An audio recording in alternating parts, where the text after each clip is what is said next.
Salut! Alors que beaucoup d'entre nous profitaient des vacances d'été pour se détendre au soleil, moi le premier, en fait l'équipe de Notion n'a pas chômé une seule seconde. On peut même dire qu'ils ont mis les bouchées doubles pour nous sortir encore des nouvelles fonctionnalités. Pendant tout le mois d'août, ça n'a pas arrêté. Tous les 2 3 jours, il y avait une nouvelle fonctionnalité. Entre des fonctionnalités IA qui vont te faire gagner des heures, des nouvelles modifications dans tes workflows, des petites nouveautés d'interface qui vont te faire gagner encore du temps, on peut dire que ce mois-ci encore, Notion vient de nous sortir une fournée de mises à jour qui vont révolutionner notre façon de bosser. Alors attache-toi bien parce qu'on va tester chacune de ces nouveautés et crois-moi, à la fin de cette vidéo, tu vas avoir envie de les tester toi-même. Alors évidemment, si ce n'est pas encore le cas, abonne-toi tout de suite à la chaîne. Je fais une vidéo par mois qui montre les nouveautés mensuelles de Notion et puis chaque semaine, tu as une vidéo sur de la productivité, une nouvelle façon d'utiliser Notion, de faire de l'automatisation. Donc abonne-toi, like la vidéo, n'hésite pas à la partager, ça m'aide beaucoup. Et puis on démarre tout de suite avec la première nouveauté. Comme je te le disais juste avant, il y a certaines nouveautés qui sont des toutes petites améliorations qui vont te faire gagner quelques secondes à chaque fois. Et bien là, on est tout à fait là-dessus, c'est-à-dire que à partir du moment où tu as une image qui est dans ton presse-papier, que ce soit sur Mac ou sur Windows, là par exemple, j'ai une image, tu vois, si je la colle ici, j'ai une image dans mon presse-papier, et bien maintenant, je vais pouvoir l'utiliser directement comme icône de la page en cliquant sur ajouter une icône, charger, et là, j'ai pas besoin d'aller la chercher ou de la déposer ici, j'ai juste à faire Pomme V ou CTRL V sur PC et elle vient être déplacée ici. Je peux en profiter pour l'ajouter à la bibliothèque d'emoji de mon espace de travail. Et puis je peux cliquer sur enregistrer et voilà, ma page a une icône personnalisée. Comme chaque mois ou presque, Notion fait évoluer la gestion de ses bases de données. Et ce mois-ci, on a été gâtés. Ici, j'ai créé une base de données d'articles de blog. Et la première nouveauté liée aux bases de données, c'est une évolution de la personnalisation de la mise en page. Donc tu vas ici, personnaliser la mise en page. Ça te permet de personnaliser toute la mise en page de l'ensemble des pages de ta base de données. Et la nouveauté qu'il y a ici, c'est que maintenant les commentaires peuvent être passés en dessous le contenu. Avant, ils étaient obligatoirement avant le contenu de la page. Bien maintenant, tu peux mettre le contenu au-dessus des commentaires, appliquer à toutes les pages. Et maintenant, tu vois que ici les commentaires ont disparu et qu'ils vont être tout en bas, disponibles ici, comme c'est le cas souvent sur des blogs, sur des sites internet. Et les commentaires sont à la fin de l'article. Et donc là, tu peux reproduire exactement la même chose sur ton Notion. Mais ce n'est pas la seule nouveauté liée aux bases de données. Tu vas également pouvoir mentionner un groupe. C'était quelque chose qui n'était pas faisable avant. Ça signifie qu'en créant une propriété de type personne, tu pouvais uniquement mettre le nom d'un membre de ton espace Notion. Et bien maintenant, tu vas pouvoir également appeler un groupe. Dans mon Notion, j'ai un groupe qui s'appelle Expert Notion. Et plutôt que de pinguer chaque personne les unes après les autres, je vais pouvoir l'appeler directement ici en cliquant. Et en commençant à taper son nom, tu vois, j'ai Expert Notion qui arrive ici. Il me suffit de cliquer dessus pour qu'il soit sélectionné et que ça alerte tous les membres de ce groupe-là.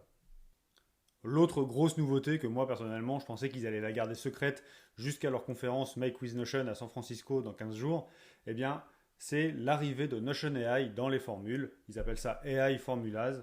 Et ça signifie que maintenant, quand tu crées une propriété de type formule, même si tu n'es pas développeur, même si tu n'as jamais appris à travailler les formules dans Notion, tu vas pouvoir lui poser des questions, lui donner un prompt et il va réaliser la formule pour toi. Et franchement, ça marche du premier coup, c'est complètement dingue. Là, tu vois, j'invente, mais je vais lui demander, en fonction du temps de lecture, détermine un indice entre 1 et 5 pour la facilité à rédiger et à publier cet article rapidement, 1 étant le plus bas. On va voir ce qu'il fait. On clique là, et donc là, il est en train de réfléchir et il va rédiger de lui-même la formule que je lui demande. Donc là, tu vois, il vient de faire le boulot. Il te propose de voir ce que ça donne avec les différentes pages de ta base de données. Et puis si tu cliques sur fermer, maintenant j'ai un indice ici qui me permet de savoir laquelle est la plus facilement rédigeable et publiable. Là en l'occurrence il a sélectionné le dernier article parce qu'il les a classés finalement par temps de lecture, mais AI Formulas c'est vraiment une dinguerie. Moi je m'en suis déjà beaucoup servi ces dernières semaines, ces derniers mois, depuis qu'on le teste les ambassadeurs. Ça m'a permis de faire des formules très complexes où j'aurais probablement passé plusieurs heures à la tester et à la réaliser, et en quelques secondes il fait le boulot, c'est propre, ça fonctionne bien, il a pensé à tout, il a pensé à des choses auxquelles moi je ne pense pas.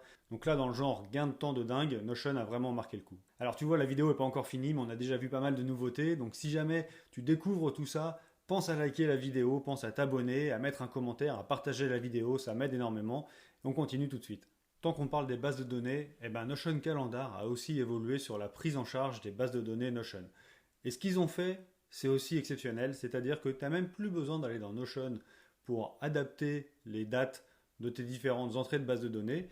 Tu le savais déjà, on peut insérer ici des bases de données issues de Notion dans Notion Calendar, sauf que maintenant, quand tu cliques sur une des bases de données.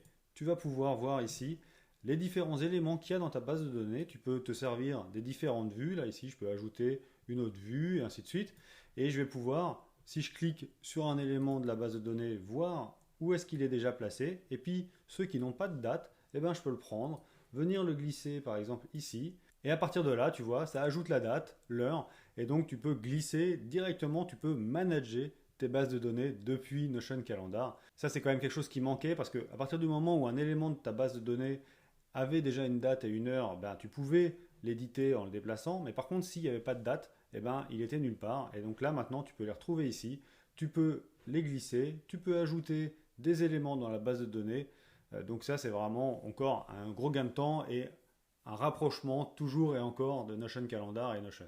Autre nouveauté qui est arrivée en tout début de mois d'août, GPT-5 qui est arrivé directement dans ton accueil. Alors ça montre la volonté de Notion de prendre en charge, il l'avait dit, mais tout le temps, les tout derniers modèles. Et donc ici, quand tu es là, tu vas pouvoir avoir accès à GPT-5, également à Claude Sonnet 4. Il y a Gemini qui est arrivé au mois de juillet. Et voilà, donc ça n'arrête pas. En fait, dès l'instant qu'un acteur de l'intelligence artificielle annonce un nouveau modèle, en 2-3 jours, il est accessible dans Notion et tu peux l'exploiter.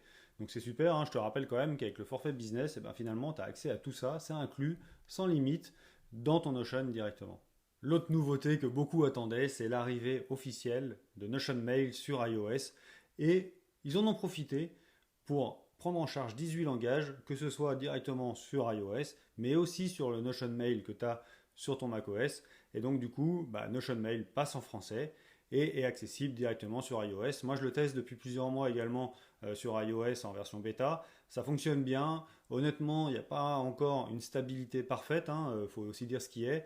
Mais comme d'habitude avec Notion, ça va s'améliorer au fur et à mesure des semaines. Et puis d'ici 2-3 mois, on ne se souviendra plus du tout des légers bugs du départ. Une autre nouveauté qui va te faire gagner du temps, surtout t'éviter d'oublier de faire quelque chose, c'est que maintenant, quand tu vas lancer une réunion, que ce soit sur Google Meet, Teams ou les autres, c'était déjà le cas avec Zoom, mais il n'y avait que Zoom qui était pris en charge, et bien maintenant ton système va être capable de détecter qu'il y a une réunion qui est en cours et il va te proposer de démarrer directement les notes d'IA. Ça, c'est une capture d'écran que je viens de faire. J'ai lancé un Meet et automatiquement Notion me propose de créer des notes d'IA. Et si je fais rien, elles vont être créées et l'enregistrement va se lancer. Et donc finalement, maintenant tu n'as plus besoin d'y penser, tu n'as rien à faire. Tu lances une réunion, Teams, Google Meet, Zoom, et Notion va détecter automatiquement que ça arrive, va lancer l'enregistrement tout seul, et donc sans rien faire, tu auras tes notes de réunion automatiquement enregistrées et résumées dans Notion. Et puis tant qu'on y est sur les notes de réunion générées par l'IA, il y a une nouveauté également dedans, c'est que maintenant quand tu vas générer une note de réunion, tu vas pouvoir donc lancer la transcription. Là tu vois c'est en direct, donc ça enregistre ce que je suis en train de dire, on a la transcription sur le côté. Mais ce qui manquait parfois, c'était une demande de certains utilisateurs, c'était de pouvoir récupérer l'audio de la réunion, parce que tu peux vouloir t'en servir pour un podcast, pour faire de l'archivage. Et bien maintenant, tu as cette fonctionnalité-là qui est disponible. Alors, elle est un petit peu cachée, donc je vais te montrer comment y accéder. Donc, une fois que ta réunion est enregistrée, comme d'habitude, Notion est en train de retravailler le contenu, de l'identifier, de le comprendre pour te faire un résumé. Et puis, tu vas avoir accès ici, dans les paramètres de tes notes de réunion, à la possibilité de télécharger l'enregistrement audio à la date du jour.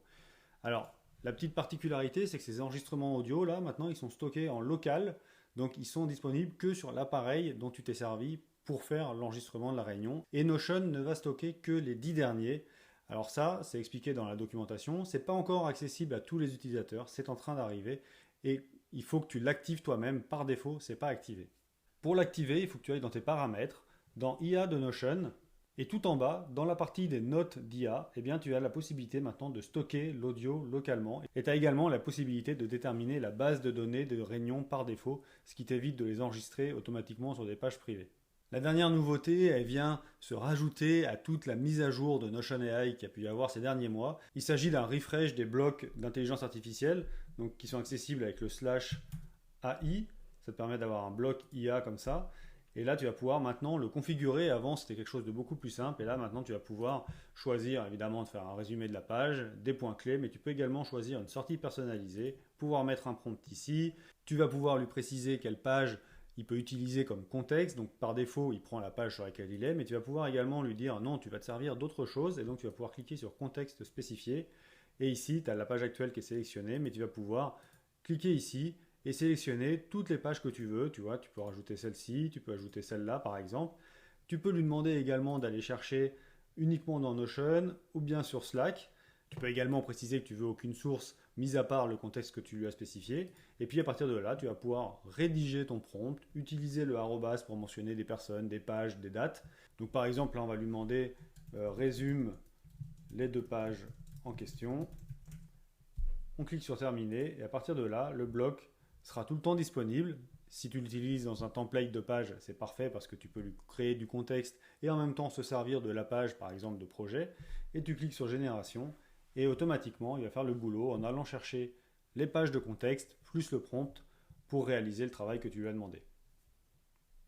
Voilà pour le tour des nouveautés majeures du mois d'août. On voit que l'équipe de Notion est en train de se mettre en ordre de marche pour être fin prêt pour leur conférence annuelle à San Francisco dans une dizaine de jours. J'y serai d'ailleurs, donc pense à t'abonner à la chaîne parce que je te prépare plusieurs vidéos qui vont te montrer toutes les nouveautés annoncées à San Francisco.